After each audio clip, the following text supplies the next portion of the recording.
क्या हाल चाल है आप सब लोगों का। आशा करता हूँ अच्छे होंगे, मस्त होंगे, स्वस्थ होंगे। क्योंकि त्योहारों का लेकर काफ़ी समस्या और समय की कम बचत हो पा रहा था, और मेरे साथ खास करके ज़्यादा, क्योंकि त्यौहार ही साथ साथ मेरे घर शादी का माहौल है, इसलिए मैं काफ़ी अस्त व्यस्त रह रहा हूँ। और बीच में मेरा एग्ज़ाम भी पड़ गया है, तो इसको लेकर मैं काफ़ी समय का कम बचत हो पा रहा है, तो इसके लिए मैं क्षमा चाहता हूँ। जब क्योंकि यह दिन काफ़ी कम से कम 30 नवंबर तक चलता कंटिन्यू रहेगा, तो इसके बीच बीच में अगर आपको मैं समय मिलता रहता है तो मैं आपको वीडियो प्रोवाइड करता रहूँगा, और नहीं तो आप लोग अपने मन से पढ़ते रहिएगा। तो इसमें आपको कोई दिक्कत नहीं होनी चाहिए। अगर आपको इसमें भी कोई कुछ पूछना है तो आप मेरे टेलीग्राम पे आचार्य देव नाम सर्च करके उस पर जो भी प्रश्न फंसते हैं तो आप उस पर फ़ोटो क्रॉप करके आप भेज सकते हैं, और मैं उसको बना भेजूँ।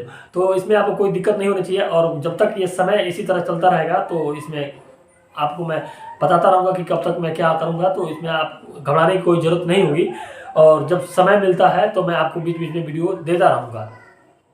तो थोड़ा आप लोग एडजस्ट कीजिए।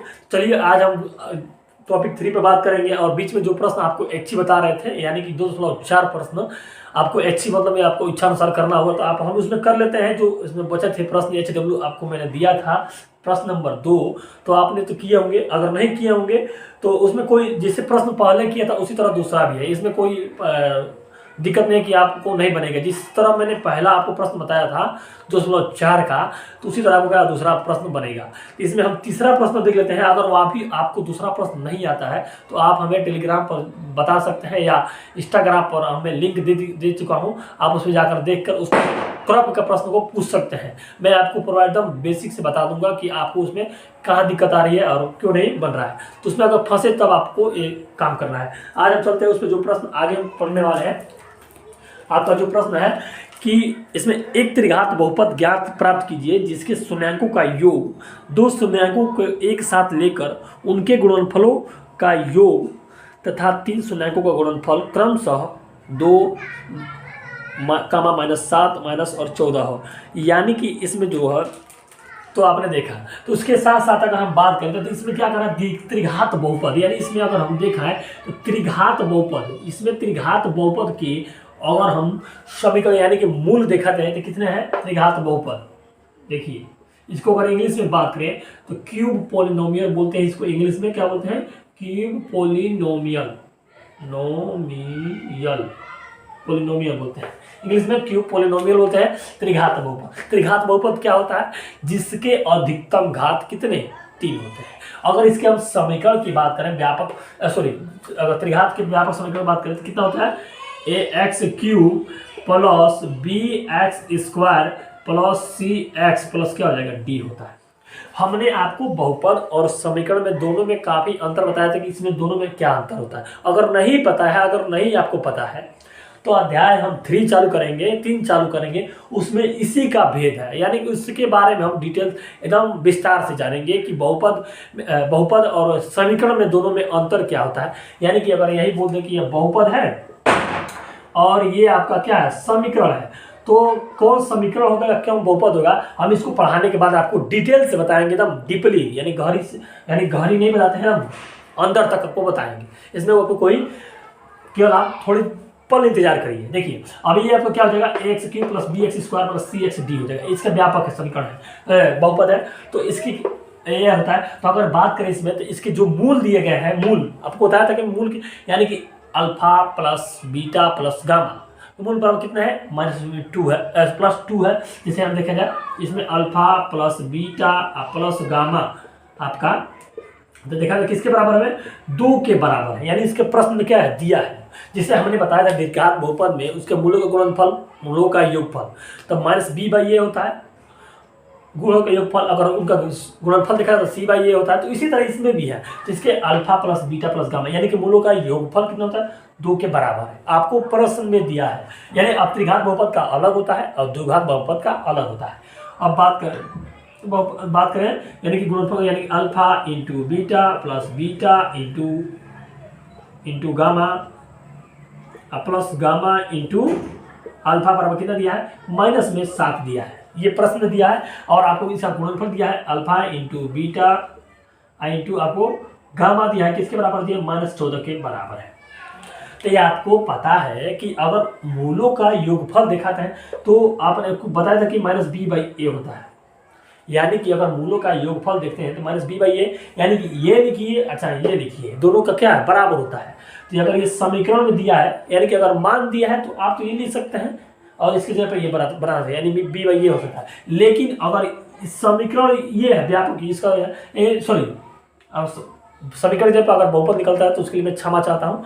देखिए यानी कि उसका बहुपद कितना है, यानी कि ax³ + bx² आप प्लस cx + d है। तो अगर इसकी जगह पर कोई अगर हमें बहुपद दे देता तो हम उसकी जगह पे -b/a न लिखकर x³ का गुणांक लिखते, x² का गुणांक लिखते, c का x का गुणांक लिखते c की जगह, और d का गुणांक तो है ही नहीं है। तो यानी कि x³ का गुणांक a है तो हम लोग a लिखा, लेकिन हमें क्या प्रश्न में दिया है, तो अगर नहीं दिया है तो इसके मूल है 2, -7 और 14, तो उसको हम करते हैं। देखिए b/a, तो जब माइनस में b/a मूलों का गुणनफल हो जाए तो जब उसका प्रश्न में कितना दिया है, 2 दिया है। जब 2 दिया है मूलों का गुणनफल कितना है, -b/a बराबर किसके बराबर है, 2 के जब बराबर है तब आप सुनो, जब माइनस में b/a के बराबर होगा, जब 2 के बराबर बा, तो जब 2 के बराबर तो हो, जब भाग में बा, तो जब भाग में जाए हेरे जब हो जाए तो क्या हो, गुणा में हो, तो b बराबर आप क्या लिख सकते हैं, माइनस में 2a लिखिएगा, अच्छा ये लिखिए, दोनों में से कोई आप एक लिख सकते हैं।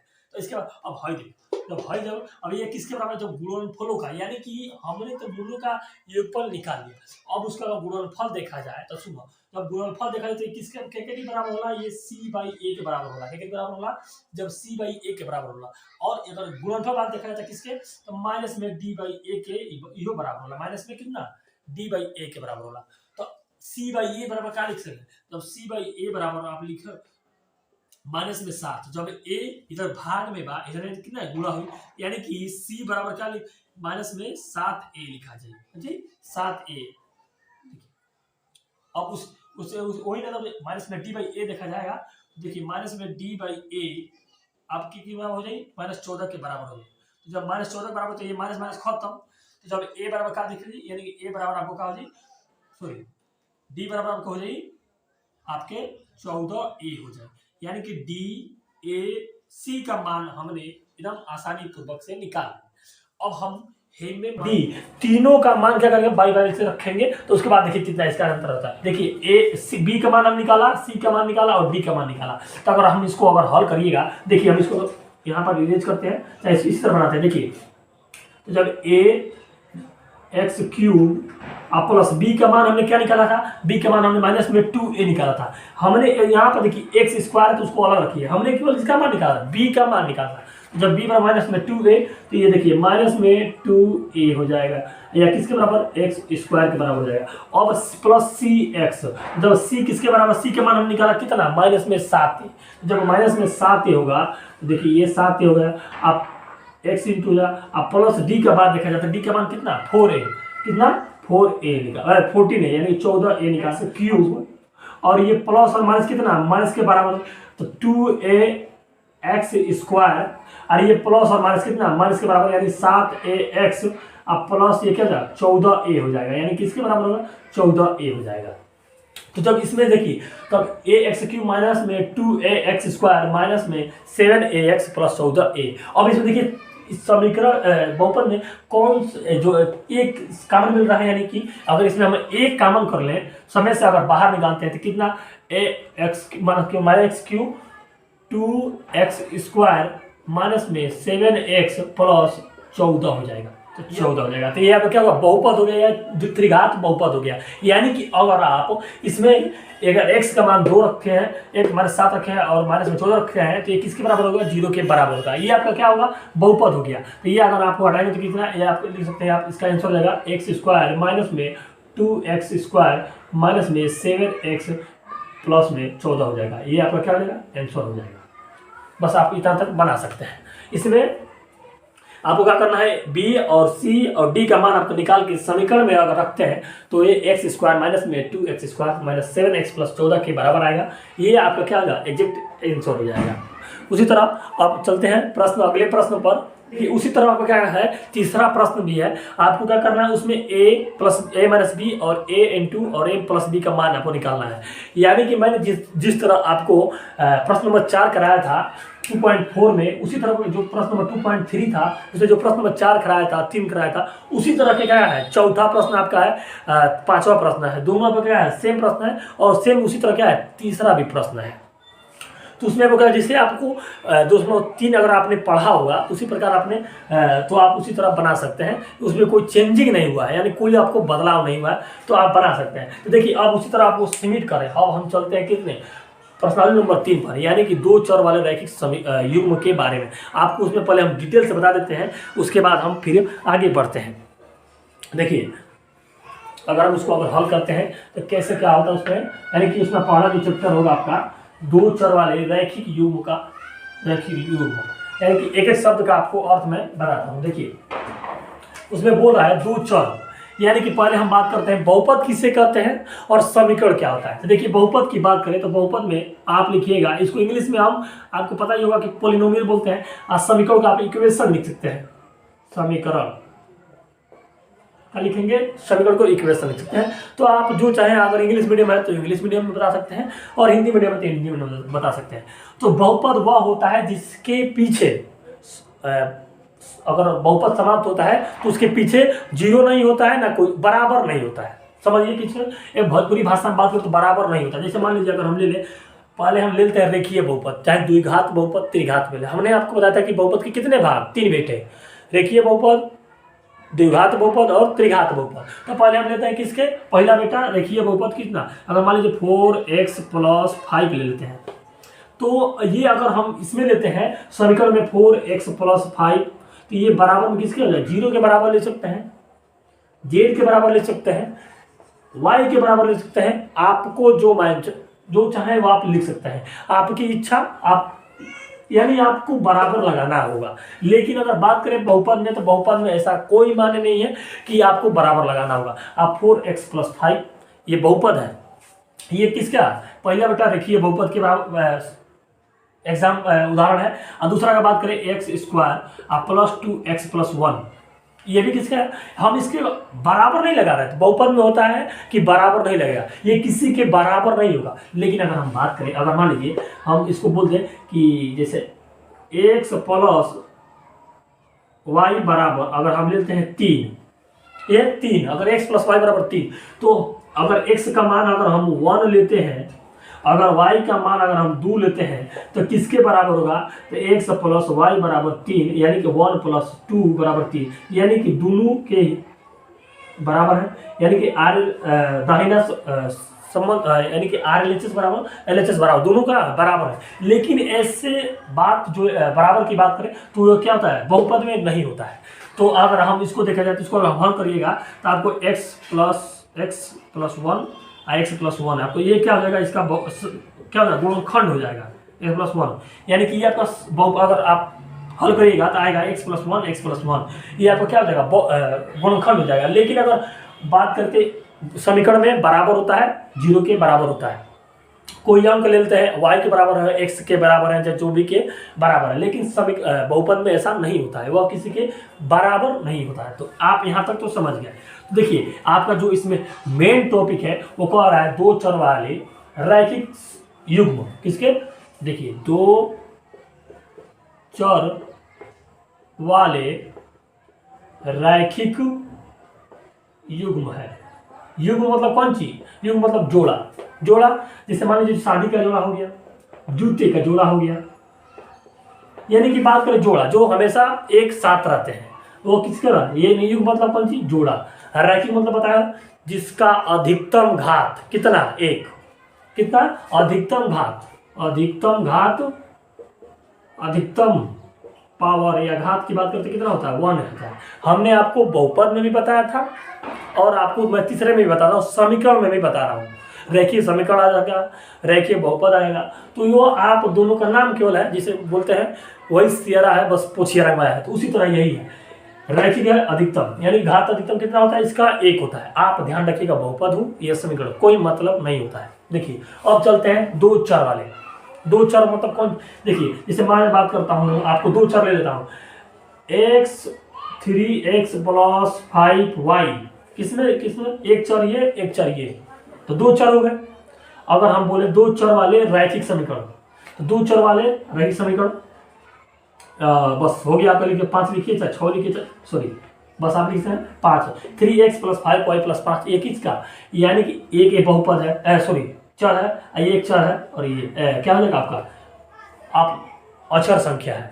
तो ये आप लिखते हैं दो चर वाले रैखिक युग्म। रैखिक युग्म में कितना अधिकतम घात, अगर हम इसके अगर 2 लगाते हैं तो ये रैखिक बहुपद होता, रैखिक समीकरण होता, रैखिक युग्म होता नहीं, ये रैखिक समीकरण नहीं होता। हमने बोला जिसका अधिकतम घात, चर का अधिकतम घात, चर मतलब कौन चीज जिसका मान बदलता रहता है। जैसे हम ले ले x प्लस एक्स, जिसे मान लीजिए आप अल्फाबेट ले लेते हैं ABCD XYZ, और क्या लिख सकते हैं जो भी आपको समझ में आए, जिसका मान बदलता रहता है। जैसे अब हमने बताया था कि जैसे बोल रहा है कि हमने मोहन को जैसे मान लीजिए हमने मोहन को 100 रुपये दिए।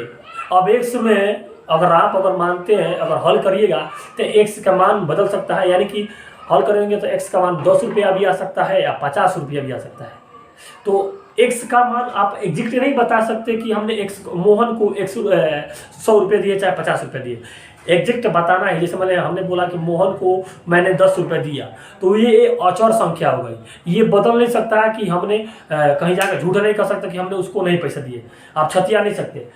तो आपने अचर संख्या में समझ गए। तो चर संख्या मतलब किसका, जो मान बदल जाता है। अचर मतलब जिसका मान नहीं बदलता है, वह दृढ़ होता है अपने बातों पर। तो आप समझ सकते हैं। तो अचर में समझ में आ गए होंगे। अब ये दो अचर वाले रैखिक समीकरण युग्म, तो युग्म मतलब क्या होता है जोड़ा।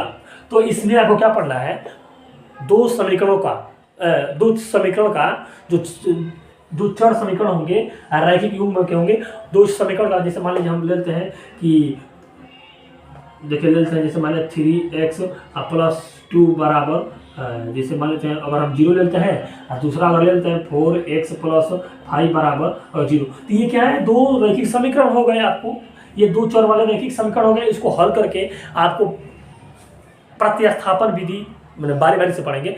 3.2 पर है, 3.3 पर है, 3.4 पर है, 3.5 पर है। तो आपको ग्राफ विधि, प्रतिस्थापन विधि, क्रम विनिमय विधि आपको बारी बारी से जब हम पढ़ेंगे तो आपको क्या करेंगे, डिटेल से बताएंगे। लेकिन अब हम जितना आज पढ़ते हैं आपको एकदम क्या करें, विस्तार से बताते हैं। देखिए तो इसमें दो समीकरण हुए कि नहीं। इसमें अगर x का घात देखा जाए तो कितना, एक है, यहाँ पर भी एक है। तो ये रैखिक युग्म है और चर भी है। यहाँ पर क्या है, चर है। अगर इसमें अगर बात करें तो दो चर की, इसमें बात करें तो दो चर, तो एक ये चर हो गया। अगर इसमें अगर युग्म लेते हैं, हमने रैखिक बताया, अगर हम चर लेंगे दो चर लेंगे। जैसे हमने बताया कि 2x प्लस 5z हो जाएगा, 5z हो जाएगा। तो ये दो चर हो जाएंगे, एक हई चर, एक हई चर, दो चर हो जाएंगे। तो उसको हम लेंगे, लेकिन हमने एक रैखिक बहुपद को, यानी एक चर वाले रैखिक बहुपद को लेकर बताया था। पहले हम शुरुआत तो 0 से करेंगे ना, पहले एक ही समय शुरुआत करेंगे कि पहले 10 से शुरुआत करेंगे। तो मैंने पहले बताया एक चर वाले रैखिक युग्म का। अब हम दो चर को बताएंगे, तो ये आपको बारी बारी प्रश्नावली में आपको करने को मिलेंगे। तो उसको हम डिटेल से समझेंगे। तो पहले हम और देख लेते हैं इसमें क्या जानने के लिए हमें जरूरी है, और जो बेसिक जो जानना है उसको भी हम देख लेते हैं। देखिए आपको यहाँ तो समझ में आ गया कि रैखिक क्या होता है, युग्म क्या होता है, अचर और क्या होता है। तो अब हम देते हैं आपको कुछ समीकरण देते हैं, रैखिक बहुपद समीकरण और द्वितीय द्विघात समीकरण, त्रिघात समीकरण आपको देते हैं। आपको उसमें क्या करना है, पहचानना है कि हमें किसको पढ़ना है। इसमें आपको ध्यान रखिएगा, दो चर वाले रैखिक युग्म पढ़ना है। तो आप अगर हम दे दें, जैसे मान लीजिए पहला आपका हम एग्जाम्पल लेते हैं। देखिए 3 कोई अंक और लेते हैं। जैसे मान लीजिए हम लेते हैं 7x plus 5y plus 2z plus 4 बराबर क्या हो जाएगा आपका 0। तो ये कौन सा है, ये आपका है त्रिघात, तीन चर वाले, क्या तीन चर वाले रैखिक समीकरण। देखिए अगर हमने आपको यहाँ पर 0 नहीं लगाया होता तो ये बहुपद हो जाते, लेकिन मैंने समीकरण में 0 लगा दिया तो वो समीकरण हो जाएंगे। अब इसमें देखिए 3, देखिए इसमें कितने बच्चों को कंफ्यूजन होने की, देखिए पढ़ा रहे हैं 2 और बता रहे हैं 3। आपको मैं एग्जाम्पल बता रहा हूँ, उदाहरण बता रहा हूँ, आप उसको ध्यान देखिए। तो 3 गो चर है, कौन एगो एक्स है, वाई है, जेड है, तो 3 गो चर हो गए। अब इसमें रैखिक समीकरण, अगर इसमें अगर हम किसी पर घातांक दे दें, घातांक कितना है, रैखिक मतलब किसका, अधिकतम घात, यानी उसका मूडी पर कितना अधिकतम घात 1 होना चाहिए। तो अगर अधिकतम घात अगर हम इस पर अगर 2 देते हैं तो ये रैखिक बहुपद होगा नहीं, ये रैखिक बहुपद नहीं हो जाएगा, ये द्विघात द्विघात समीकरण हो जाएगा आपको। तो यहाँ पर आपको ध्यान रखना है। देखिए अगर ये, तो ये क्या हो जाएगा, तो ये आपको 3 चर वाले रैखिक समीकरण हो जाएंगे। अब इसमें 3 चर वाला रैखिक समीकरण हो जाएगा। अगर इसी में अगर हम किसी के ऊपर अगर 2 चढ़ा देते हैं, जैसे मान लीजिए अगर हम आपको लेते हैं 5x², जैसे x² + 5x + 6 = 0, तो ये क्या है, ये आपको क्या है, एक चर वाले, कौन, एक चर वाले रैखिक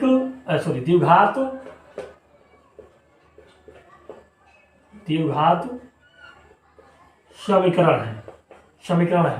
क्या है, एक चर वाले द्विघात समीकरण है। तो इसमें देखिए ये इसका अधिकतम घात कितना हो रहा है, 2 हो रहा है। तो आपको यहाँ पर ध्यान देना होगा कि इसमें जो अगर द्विघात देखें, द्विघात समीकरण जिसका अधिकतम घात कितना, 2।